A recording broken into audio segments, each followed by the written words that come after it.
Jean, chapitre 5. Après cela, il y eut une fête des Juifs et Jésus monta à Jérusalem. Or, à Jérusalem, près de la porte des brebis, il y a une piscine qui s'appelle en hébreu Bethesda et qui a 5 portiques.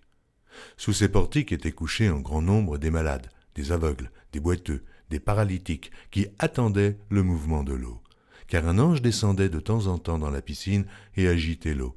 Et celui qui y descendait le premier, après que l'eau avait été agitée, était guéri, quelle que fût sa maladie. Là se trouvait un homme malade depuis 38 ans. Jésus, l'ayant vu coucher, et sachant qu'il était malade depuis longtemps, lui dit « Veux-tu être guéri ?» Le malade lui répondit « Seigneur, je n'ai personne pour me jeter dans la piscine quand l'eau est agitée, et, pendant que j'y vais, un autre descend avant moi. » « Lève-toi, lui dit Jésus, prends ton lit et marche. » Aussitôt cet homme fut guéri, il prit son lit et marcha. C'était un jour de Shabbat. Les Juifs dirent donc à celui qui avait été guéri, « C'est le Shabbat, et il ne t'est pas permis d'emporter ton lit. » Il leur répondit, « Celui qui m'a guéri m'a dit, prends ton lit et marche. » Ils lui demandèrent, « Qui est l'homme qui t'a dit, prends ton lit et marche ?» Mais celui qui avait été guéri ne savait pas qui c'était, car Jésus avait disparu de la foule qui était en ce lieu. Depuis, Jésus le trouva dans le temple et lui dit, « Voici, tu as été guéri, ne pêche plus, de peur qu'il ne t'arrive quelque chose de pire. » Cet homme s'en alla et annonça aux Juifs que c'était Jésus qui l'avait guéri. C'est pourquoi les Juifs poursuivaient Jésus, parce qu'il faisait ces choses le jour du Shabbat. Mais Jésus leur répondit, « Mon Père agit jusqu'à présent, moi aussi j'agis. » À cause de cela, les Juifs cherchaient encore plus à le faire mourir, non seulement parce qu'il violait le sabbat, mais parce qu'il appelait Dieu son propre Père, se faisant lui-même égal à Dieu.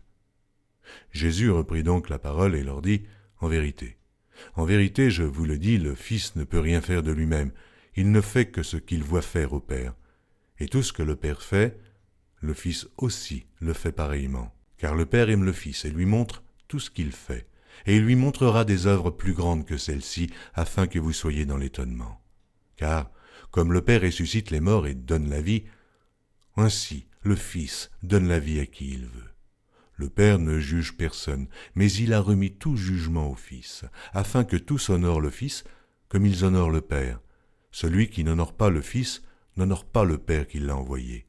En vérité, je vous le dis, celui qui écoute ma parole et qui croit à celui qui m'a envoyé a la vie éternelle, et ne vient point en jugement, mais il est passé de la mort à la vie. En vérité, je vous le dis, l'heure vient, et elle est déjà venue où les morts entendront la voix du Fils de Dieu, et ceux qui l'auront entendu vivront.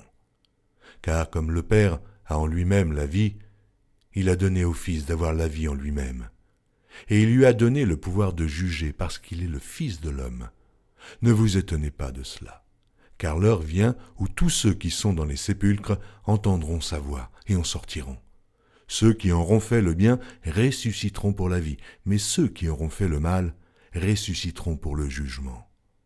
Je ne puis rien faire de moi-même. Selon que j'entends, je juge, et mon jugement est juste, parce que je ne cherche pas ma volonté, mais la volonté de celui qui m'a envoyé. Si c'est moi qui rends témoignage de moi-même, mon témoignage n'est pas vrai. Il y en a un autre qui rend témoignage de moi, et je sais que le témoignage qu'il rend de moi est vrai. Vous avez envoyé vers Jean, et il a rendu témoignage à la vérité. Pour moi, ce n'est pas d'un homme que je reçois le témoignage, mais je dis ceci afin que vous soyez sauvés. Jean était la lampe qui brûle et qui luit, et vous avez voulu vous réjouir 1 heure à sa lumière.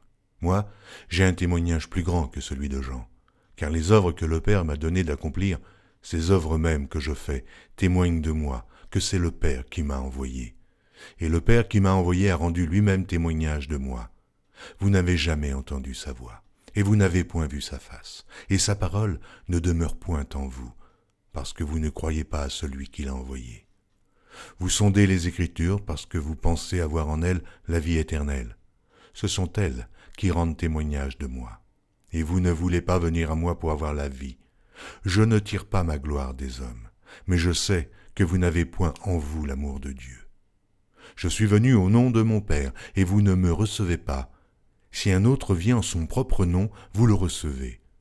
Comment pouvez-vous croire vous qui tirez votre gloire les uns des autres et qui ne cherchez point la gloire qui vient de Dieu seul.